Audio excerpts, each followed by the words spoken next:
Helo a chroeso nôl i Label Deg. Os ydych chi wedi bod yn ddilyn fy fideos, byddwch chi'n gwybod dwi'n caru DIYs. Dwi ddim yn just yn neud DIYs am y fideos yma. Dwi yn hoffi wneud yn fy amser sbar. Dwi'n credu mewn ffordd amazing i safio arian a i helpu'r planed i ailgylchu, aildefnyddio. Dwi hefyd yn neud oherwydd dwi'n teimlo bod e'n gadael i fi fod yn creadigol mewn ffordd gwahanol. Felly, dwi'n mynd i ddangos i chi 4 ddarn o ddillad. Dwi'n gwisgo a dwi wedi gwisgo rhain gymaint. Dydyn nhw ddim yn amazing neu'n amazingly creadigol, ond ond dwi mor falch. Dwi ddim just taflu rhain i ffwrdd oherwydd dwi'n gwisgo nhw gymaint nawr. Darn rhif 1 yw y siwmper oren yma, sydd inside out. Y siwmper oren yma. Nes i just cropio hwn a dwi'n falch nes i. Dwi ddim yn fan masif o pethau ti cropio, ond oedd hyn mor hir a o'n i ddim yn gwisgo fe bron byth. Ers i fi cropio fe, dwi wedi gwisgo hwn dy pethau high-waisted, jeans, trowsus, skirts, a mae mor ysgaf yn fyd, felly gallwch chi gwisgo hwn heb siaced neu yn y gaea dy siaced mawr. A ie, dwi'n lyfio'r siwmper yma. Ta-da! Hwn yw blaws ffefryn i. Felly, nes i cael hwn o mam-gu fi. Top tip i chi. Gofyn i'ch rhieni, gofyn i'ch mam-gu a tad-cu chi, neu'ch chwiorydd hynna, brodydd hynna, unrhyw un.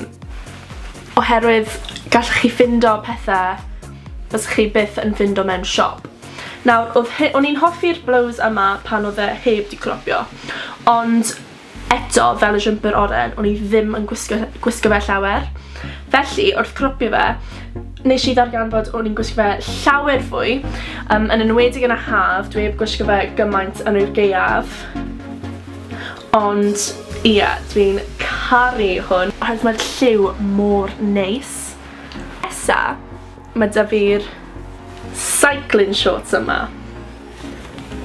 Nawr, dwi ddim yn ddeud bod fi'n psychic, ond nes i wneud rhain allan o leggings ges i pan o'n i'n 12, dwi'n meddwl. Dwi'n prynu o H&M.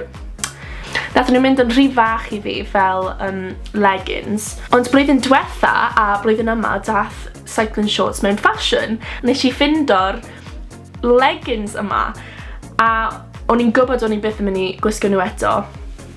Felly, nes i cropo nhw. A nes i cadw'r ddau coes hefyd, oherwydd dwi'n gobeithio gallai wneud rheina mewn i scrunchies neu bandana pan dwi'n cael yn amser. Dwi'n gwisgo rhain i wneud ymarfer corff, i ddawnsio, allan. A ie, dwi'n teimlo gallai gwisgo rhain gyda eto crys plaen a bydd yn wneud yr outfit yn llawer mwy amazing. I gorffen, dyma'r darn dwi mwyaf proud o. Dyw e ddim yn amazing. Oedd dy fi'r syniad yma yn fy mhen a o'n i eisiau gymaint i wneud yn reality, i fod yn onest. A nes i hanner hwn ar 2 bws wrth trafeilio i'r lle o'n i eisiau gwisgo fe. Felly, dyma jacket pride fi. Oedd da fi'r jacket bach yma am spell. Nawr, o'n i ddim yn hoff iawn o'r lliw. Felly, o'n i bron yn taflu hwn allan. Oedd e ddim yn ffito fi yn gret. O'n i'n mynd i Pride yn Brighton.